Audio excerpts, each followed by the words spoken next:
स्वागत है आप सभी का। आपके साथ मैं हूं स्वप्निल। शुरुआत करेंगे टॉप 10 ब्रेकिंग से। केदारनाथ में श्रद्धालुओं को ले जा रहा हेलीकॉप्टर क्रैश हो गया। हादसे में 2 पायलट समेत 7 लोगों की मौत हुई। घने कोहरे की वजह से हेलीकॉप्टर जमीन से टकरा गया। हादसे के बाद हेलीकॉप्टर में आग लग गई। राजस्थान में एनआईए ने आज कई जगहों पर एक साथ छापे मारे। लॉरेंस गैंग के गुर्गों और सपोर्ट करने वालों के खिलाफ एनआईए ने एक्शन लिया। राजस्थान, पंजाब, हरियाणा में एक साथ छापे मारे गए। एनआईए की टीम राजस्थान में नागौर, बीकानेर, श्रीगंगानगर और हनुमानगढ़, भरतपुर में छापेमारी कर रही है। अलवर के भिवाड़ी की सांथलका कॉलोनी से गायब 3 बच्चों में से 2 के मर्डर का सनसनीखेज मामला है। पुलिस ने अब तक 2 बच्चों की डेड बॉडी रिकवर की। 2 आरोपियों को गिरफ्तार किया। बताया जा रहा है बच्चों को दिल्ली के महरौली ले जाकर मारा गया। नोएडा के सेक्टर 100 में एक हाउसिंग सोसाइटी के निवासियों ने विरोध प्रदर्शन कर सड़कों को जाम कर दिया। सोसाइटी में रहने वाले 8 महीने के बच्चे की कल स्ट्रीट डॉग के काटने से मौत हो गई थी।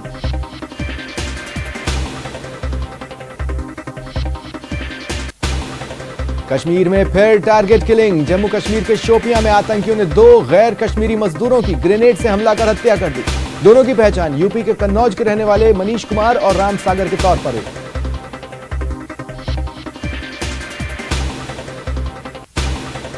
जम्मू कश्मीर के शोपियां में टारगेट किलिंग को लेकर लोगों में गुस्सा है। लोगों ने जम्मू में विरोध प्रदर्शन किया।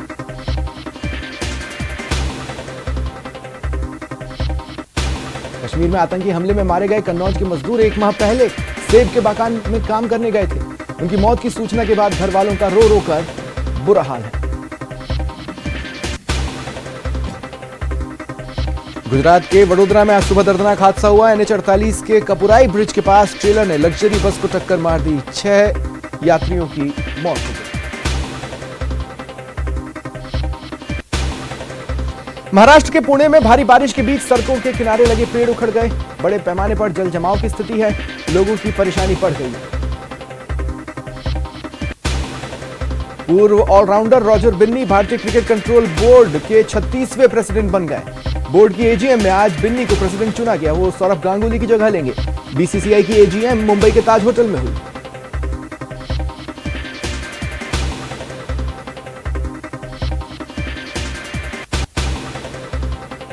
और देखिए गुजरात से लाइव तस्वीरें मिल रही हैं। सीधे चलते हैं गुजरात।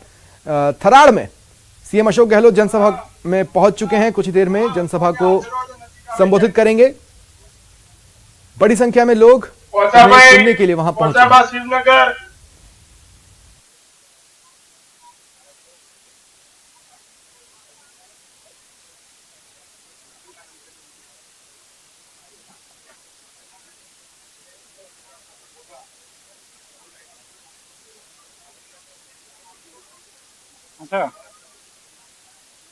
हैं, उनका स्वागत किया गया।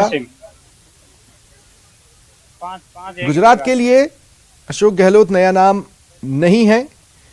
पिछली बार जब विधानसभा चुनाव यहां पर थे तो कांग्रेस के प्रचार की और रणनीति की कमान सीएम अशोक गहलोत ने संभाली थी और जिस तरह से कांग्रेस को फाइटिंग कंडीशन में लाकर खड़ा कर दिया था उसकी सभी ने तारीफ की थी। और मुख्यमंत्री अशोक गहलोत जो कि राजस्थान में जननेता का स्टेटस रखते हैं, गुजरात में भी उनकी प्रसिद्धि कुछ वैसी ही कई इलाकों में देखी जाती है। और इससे पहले मुख्यमंत्री गहलोत मीडिया से रूबरू हुए। उन्होंने कहा कांग्रेस गांव-गांव में मौजूद है। गहलोत ने कहा लोकतंत्र में धनबल का इस्तेमाल खतरनाक है। आज भी देश की हर गांव में चौकी मिलेगी, कांग्रेस को मिलेगी। राष्ट्रीय पार्टी को यह एकमात्र तो वो कांग्रेस से सरकार बनाना अलग बात है बीजेपी का, पर राष्ट्रीय पार्टी कोई है सब गांव के अंदर, पूरे देश के अंदर, तो वो खाली कांग्रेस है, वो बीजेपी भी नहीं है। ठीक है, उन्होंने तरकीब से एनडीए गवर्नमेंट बना ली है। हम कांग्रेस के जो जितने ही कार्यकर्ता सब लगे हुए हैं गांव-गांव के अंदर, शानदार कैंपेन चल रहा हमारे घर घर के अंदर। जो प्रॉमिस राहुल गांधी जी ने की थी यहाँ पर 5 तारीख को, वो जो पैम्पलेट छपाया हमने कमिटमेंट का, वो बट गया है घर घर के अंदर। हम दिखावा ज़्यादा नहीं करते क्योंकि आप जानते हो हम लोग सीमित साधनों में चुनाव लड़ने वाले लोग हैं। और ये लोग क्या है कि जो जिस प्रकार धनबल का प्रयोग कर रहे हैं, वो मैंने कहा डेमोक्रेसी के लिए खतरा है। यही मैं कह रहा हूँ आपको। भिवाड़ी किडनैपिंग मामले में बड़ा अपडेट है। दिल्ली की मेहरौली में 2 बच्चों के शव मिले। देखिए 3 बच्चे गायब हुए थे, 2 बच्चों के शव मिले हैं, 1 बच्चे को जिंदा दस्तयाब किया गया है। दरअसल इन तीनों बच्चों की किडनैपिंग हुई थी, जिसके बाद फिरौती भी मांगी गई थी। 15 अक्टूबर को अपहरण हुआ। पुलिस ने 2 आरोपियों को इस केस में गिरफ्तार किया है, जिनसे पूछताछ की जा रही है। जिला पुलिस भिवाड़ी में फेज 3 थाने के अंदर 15 तारीख को 3 नाबालिग बच्चों का घर से निकलने की सूचना हमारे पास आई, जिस पे हमने उनको गुमशुदा बच्चों की तलाश शुरू की। 16 तारीख को हमने सुबह मुकदमा दर्ज कर लिया और मुकदमे के अंदर तकनीकी साक्ष्य और अन्य लोगों की जानकारी करते हमारे को ये जानकारी मिली कि इसके अंदर जो आदमियों के नाम आए थे कि उन लोगों के साथ उनको बच्चों को देखा गया है, जिस पे हमने तलाश करके आज की ताज़ा नवीनतम जानकारी है कि 2 बच्चों के शव वहाँ यमुना इलाके में दिल्ली के अंदर वो शव मिले हैं, जिसके उनके परिजन को लेकर हमारे वृत्ताधिकारी जसवीर मीणा और थानाधिकारी मुकेश कुमार ये मौके पे गए हैं। 2 बच्चों के शव की वहाँ पुष्टि हुई है, अभी अग्रिम कार्रवाई करेंगे। तीसरे बच्चे के शव की तलाश कर रहे हैं। जयपुर एसीबी ने राजस्थान कृषि विपणन बोर्ड के अधिशासी अभियंता और सहायक अभियंता को 30,000 की रिश्वत लेते पकड़ा। एसीबी मुख्यालय के निर्देश पर जयपुर नगर द्वितीय टीम द्वारा आज ट्रैप की कार्रवाई की गई। एसीबी ने सुरेंद्र सिंह अधिशासी अभियंता और गुलाब सिंह सहायक अभियंता को परिवादी से 30,000 की रिश्वत लेते रंगे हाथों पकड़ा। परिवादी ने शिकायत दी थी कि 24,50,000 रुपए के बिलों को पास करने की एवज में दोनों 1,34,000 मांग रहे हैं। ये दोनों अधिकारी रिश्वत राशि मांग परेशान कर रहे हैं। शिकायत पर सत्यापन के बाद कार्रवाई को अंजाम दिया गया।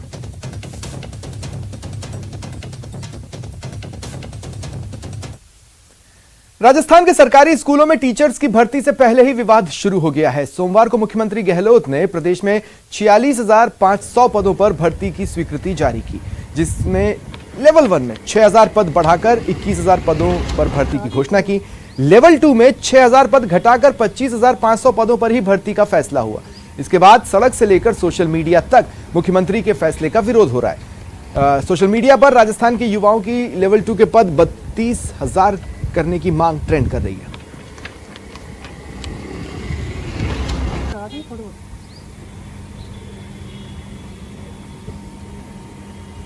देखिए, मुख्यमंत्री जी ने बजट भाषण जो 23 फरवरी 2022 को हुआ था, उसमें 31,500 लेवल 2 के दिए गए थे और वहीं बीडी कल्ला ने तुरंत ही एक प्रेस नोट जारी करके बड़ी वाहवाही लूटी थी बेरोजगारों के लिए।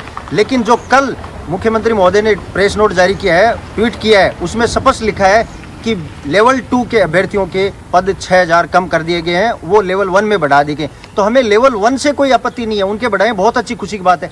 लेकिन लेवल 2 के साथ ये कुठाराघात क्यों? पहली बार तो परीक्षा को रद्द करके अभ्यर्थियों के मानसिक पे बहुत बड़ा कुठाराघात किया था। यहाँ पे लेवल 2 के जो पद कम किए गए हैं, निश्चित रूप से मुझे ही नहीं, हर एक अभ्यर्थी को एक बहुत ही मानसिक पीड़ा से गुजरना पड़ रहा है। सर, मुझे पूरी रात नींद नहीं आई। मैं पूरी रात इस बात को सोच के परेशान हो रहा था कि पिछले 5 साल से तैयारी कर रहा हूं, क्या करूंगा मैं अब। इधर लेवल 1 के अभ्यर्थियों में खुशी का माहौल है, लेवल 2 के अभ्यर्थियों में खासी निराशा है। मुख्यमंत्री गहलोत के ऐलान के बाद लेवल 1 के पद 15,000 से बढ़कर 21,000 हो गए, जबकि लेवल 2 के 6,000 पद घट जाने से पदों की संख्या 31,500 से घटकर 25,500 रह गई। ऐसे में लेवल 2 की परीक्षा की तैयारी कर रहे अभ्यर्थियों में खासी निराशा देखी जा रही है।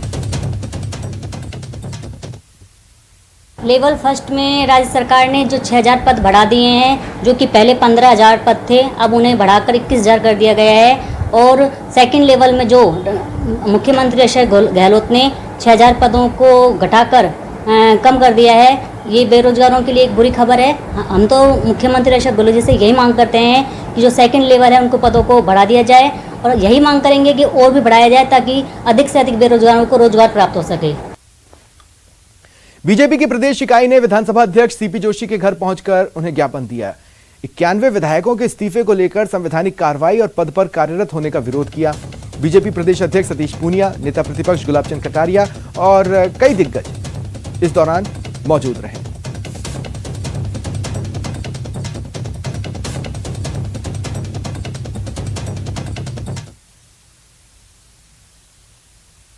राजस्थान में आज की तारीख में अनिश्चितता की स्थिति बनी है। जिन्होंने त्यागपत्र दे दिया उनकी स्टेटस क्या है, वो मंत्री हैं कि नहीं हैं, इसके बारे में कोई फैसला नहीं होने के कारण से भारतीय जनता पार्टी ने आज अध्यक्ष जी को इस बारे में कहा, इसको लटकाए मत रखिए।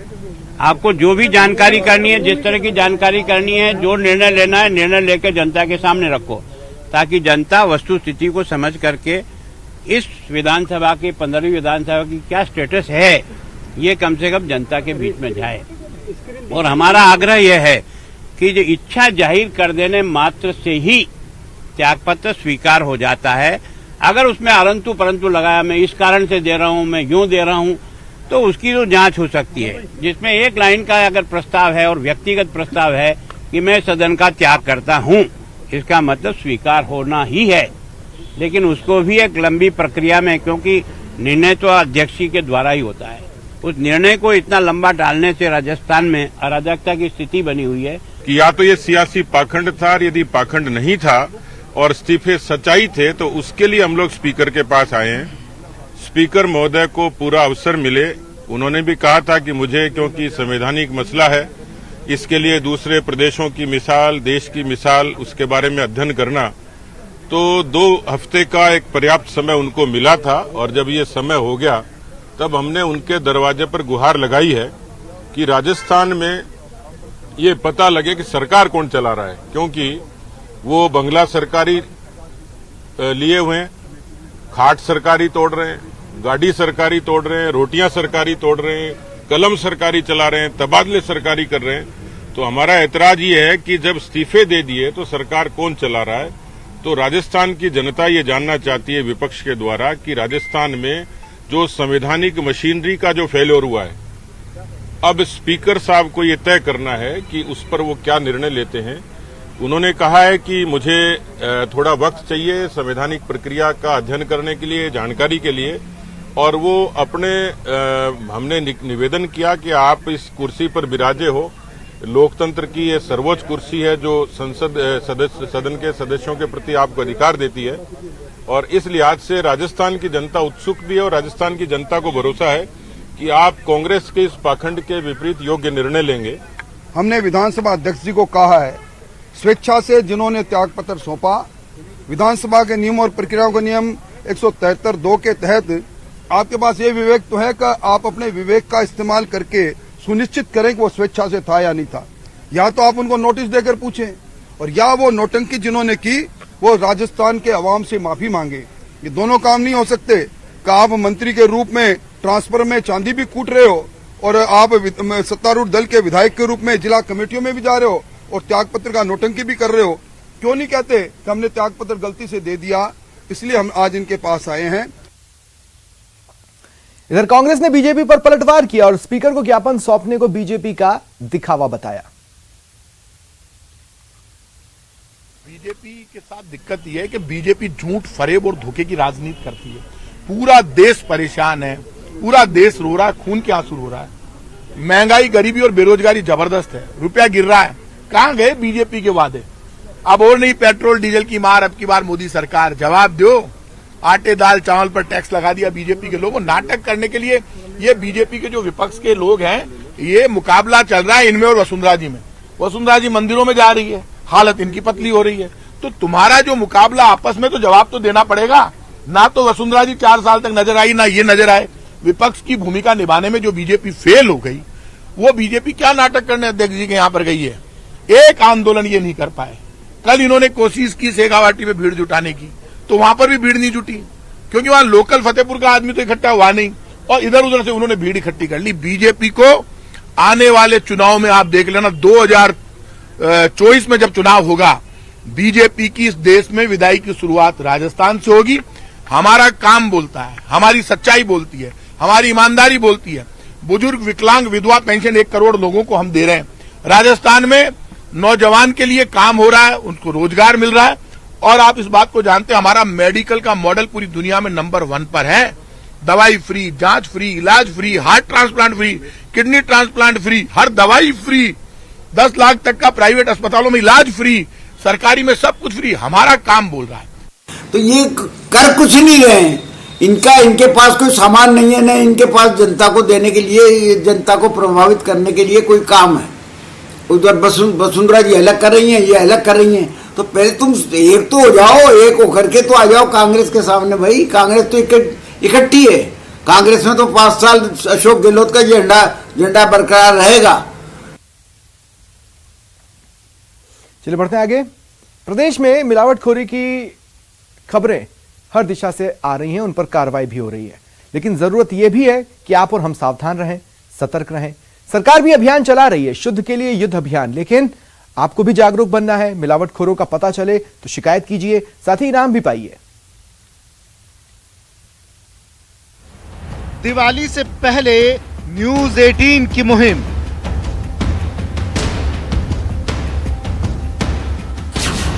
सावधान रहिए, सेहत के दुश्मनों से बचिए।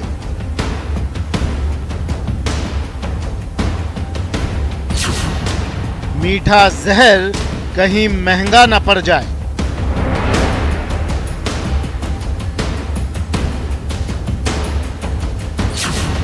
शुभ मंगल दिवाली पर सावधान।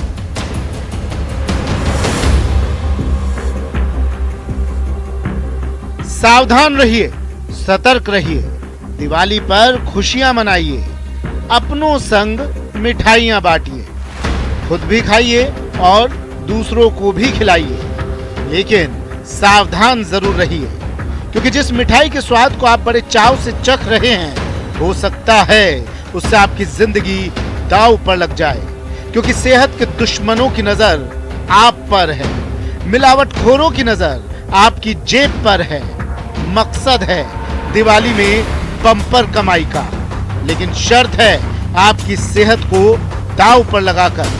अलग अलग जिलों में अलग अलग प्रकार की चीज़ें होती हैं, जैसे अलवर, दौसा, सवाई माधोपुर और जयपुर। इस बेल्ट में यदि देखेंगे तो दूध या दूध से बनी हुई जो मिठाइयाँ हैं वो ज़्यादा मात्रा में बनती हैं, लोगों को पसंद आती हैं।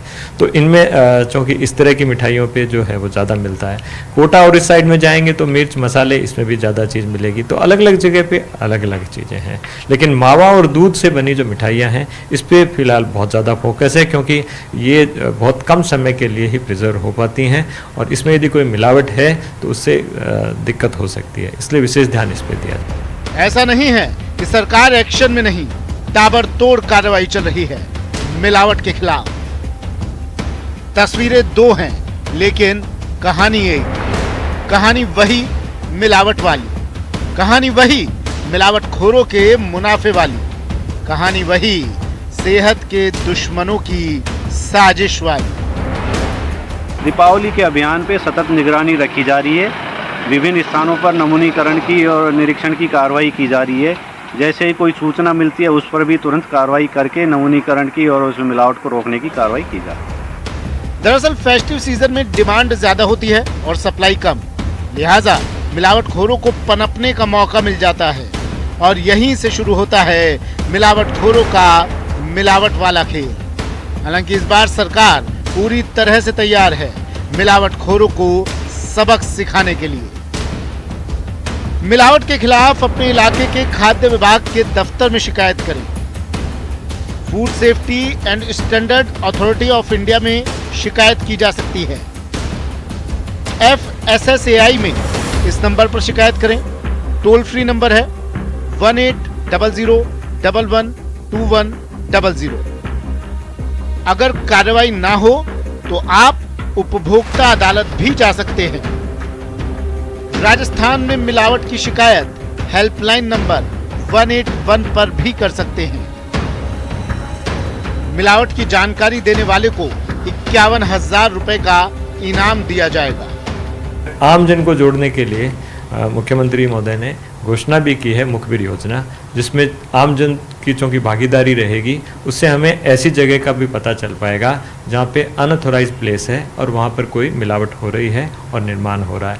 तो उसकी जानकारी होने से जिला प्रशासन क्योंकि कलेक्टर्स वहाँ पर हैं, उनको भी मुख्य सचिव महोदय और हमारे सेक्रेटरी और मंत्री जी द्वारा भी निर्देशित किया गया है कि ऐसी जगह पे वो जाएं, टीम जाए, उसके साथ पुलिस का भी सहयोग रहेगा, डेयरी का भी रहेगा, और जो पहले से फूड डिपार्टमेंट है उनका भी सहयोग है। वो टीम ऐसे अनऑथोराइज प्लेस पे जाके भी, क्योंकि जनता से सूचना मिल रही है तो काफ़ी अधिक संख्या में हम लोग पेनिट्रेट कर पा रहे हैं। तो आप भी होशियार रहिए, सतर्क रहिए, सावधान रहिए, क्योंकि दिवाली से पहले सेहत के दुश्मनों के शिकंजे में नहीं फंसना तो सावधानी ही सबसे बड़ा उपाय है।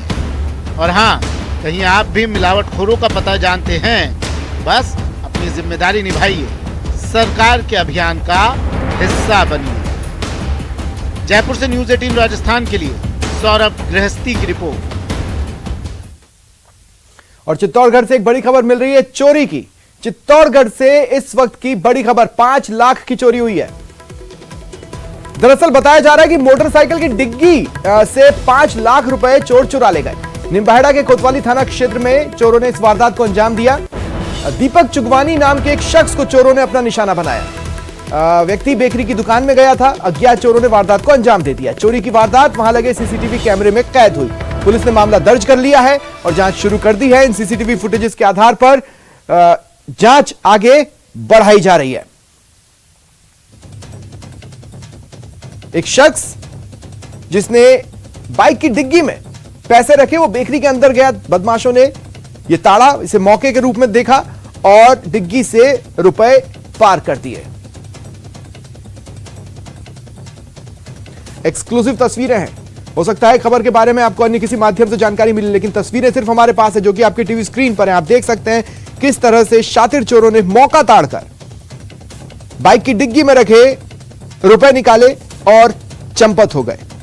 पुलिस मामले की जांच कर रही है। वहां एक सीसीटीवी कैमरा लगा था जिस वक्त चोरी की वारदात हुई, उस वक्त की तस्वीरें उस कैमरे ने कैप्चर की हैं। वो फुटेज आपकी टीवी स्क्रीन पर है। पुलिस भी इन फुटेजेस के आधार पर जांच आगे बढ़ा रही है।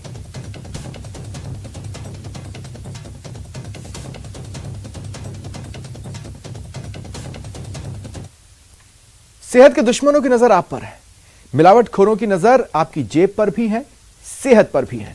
और अगर आप चाव से मिठाई चखते हैं तो जान लीजिए आपकी जान दांव पर है। इस बीच मिलावटखोरों पर शिकंजा भी कसा जा रहा है। ताबड़तोड़ कार्रवाई हो रही है। टीवी स्क्रीन पर 2 तस्वीरें, पहली पाली की। उधर बीकानेर से आई एक बस में मिलावटी मावा जब्त किया गया। 1-2 नहीं, 107 मिलावटी मावा के डिब्बे। रसगुल्लों में भी मिलावट पाई गई।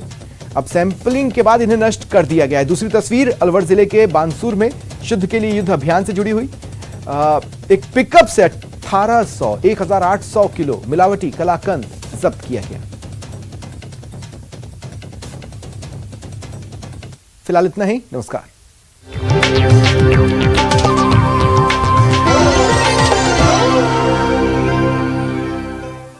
Headlines presented by pet